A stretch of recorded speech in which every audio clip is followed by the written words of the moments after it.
Welcome back. Well, let's get to the stock list of the morning, all the buzzing stocks that you need to be aware of.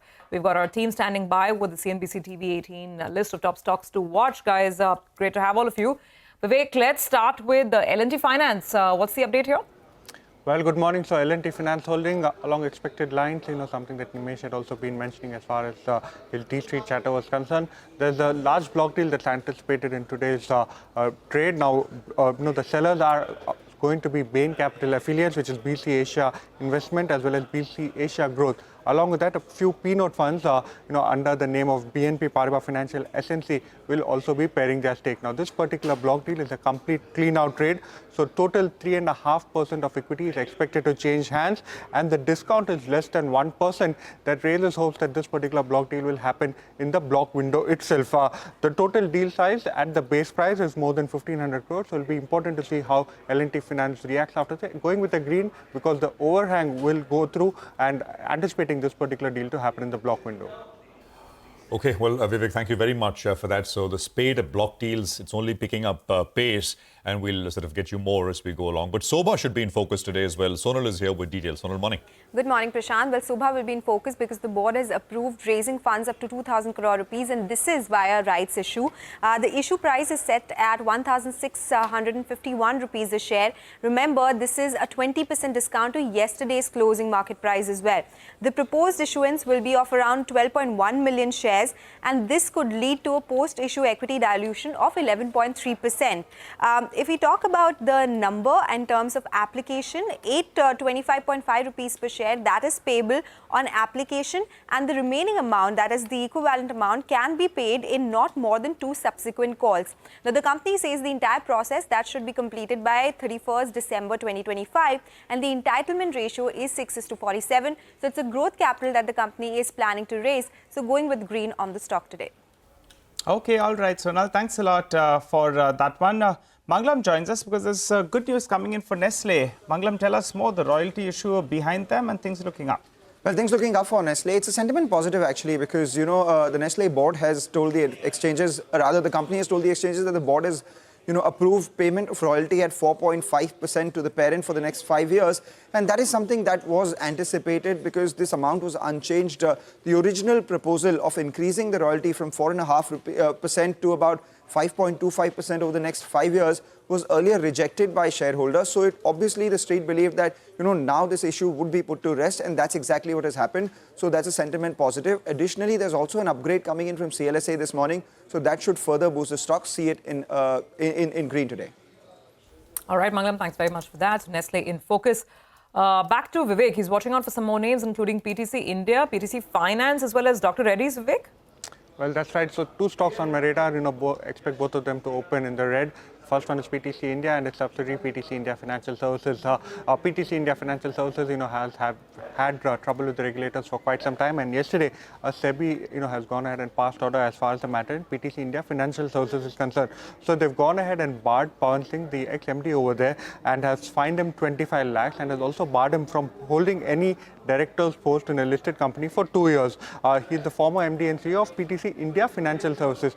But more importantly and more surprisingly is that the company has also gone ahead and fined Rajiv Kumar Mishra, who's currently serving as the CMD of PTC India, if you look at the website. So now also what they've done is they've barred Rajiv Kumar Mishra from taking director's post in a listed company for 6 months, which basically means that he will now have to step down as a CMD of PTC India. So, there will be some uncertainty as far as the positioning as the board is concerned, and expecting both of these stocks to, open in the red today. Now, coming to Dr. Reddy, Dr. Reddy has gone ahead and signed a licensing agreement with Ingenious Pharma. So now they've gone ahead and in-license exclusive rights to commercialize cyclophosphamide injection, mainly used to treat a form of breast cancer. The company will enjoy 50% profit share, and the total sales for FY24 for this particular product was close to $51.8 million. This is as per the IQVIA data. The product will be supplied by Ingenious and to DRL, and the US market will also be supplied by DRL itself.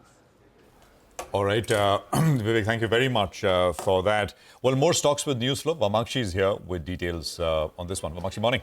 Well, good morning, Prashant. Let me first start off with Gensol Engineering. The stock is expected to open higher today, and that is because it has emerged as a successful bidder for a 250 megawatt battery energy storage system of Gujarat Urja Vikas Nigam Limited. There is also a green shoe option that could be possible of a similar size, and in fact, in case if this green shoe option is exercised, the project could potentially generate revenue of around 2,680 crores over the 12-year tenure. Apart from that, Bundada Engineering is another counter that is in focus, a counter that we don't talk about very often, but a huge order coming its way from NLC India. The order is worth almost 940 odd crores. They will be setting up a 600 megawatt grid connected solar power project in Gujarat. Apart from that, lastly, let's also focus in on Arvind. After the Labour Court actually declared a strike at its Santej plant as illegal on June 6th, the strike at its plant has been called off by the workers. The operations of the plant, which were partially impacted due to the strike, are now returning back to normalcy. So this is a bit positive for Arvind, but the street will be taking note of the financial implications because the company estimates a potential revenue loss of around 180 to 200 crores, which is nearly 10% of its Q4 revenues, and a reduction in EBITDA of around 60 to 65 crores, which accounts for nearly 27% of its EBITDA in the fourth quarter. So overall, because of the financial implications, going with the red for Arvind. Okay, all right, Mamakshi, thanks a lot for that. Well, we'll be keeping an eye out on these insurance companies as well. Yash joins us to run us through a quick analysis on the stocks and how they react. Morning, Yash. Morning, Nigel. So, of course, life insurance companies are going to be in focus, and that is for a negative reason, as the regulator has come out with the final regulations when it comes to surrender value. Now, these are not what insurance companies would have expected, at least as per the representations which they had made to the regulator. The final regulations which have come again take those surrender value levels to much elevated levels. Now, of course, barring the long-term negatives which might occur for life insurance companies, the immediate impact because of higher surrender value would be a significant impact on the VNB margins, as expenses would increase for these life insurance companies on the surrender value which has to be paid. If I just have to put a chronology in terms of how things have moved on surrender value, this was in December 2023 when the first proposal from the regulator had come out on surrender value, which spoke about 83% of the premiums received by the life insurance companies to be paid back to insurance policyholders in case of surrenders. Of course, there was fair bit of concern amongst life insurance companies. Resistance came through, after which March it was reduced to 30%. Then again another proposal came in which took it again to 80% levels, but that was still proposal level, and final regulations have not given much respite on that, maintaining surrender value levels at 78%. So big negative, especially for HDFC Life and Max Life Insurance, which have a higher exposure to non-par products which are more vulnerable to surrenders. Okay, so it seems the final regulations are a little closer to the original, the first draft that came in, which means that it could be slightly penalizing for insurance companies. We'll see how those stocks do.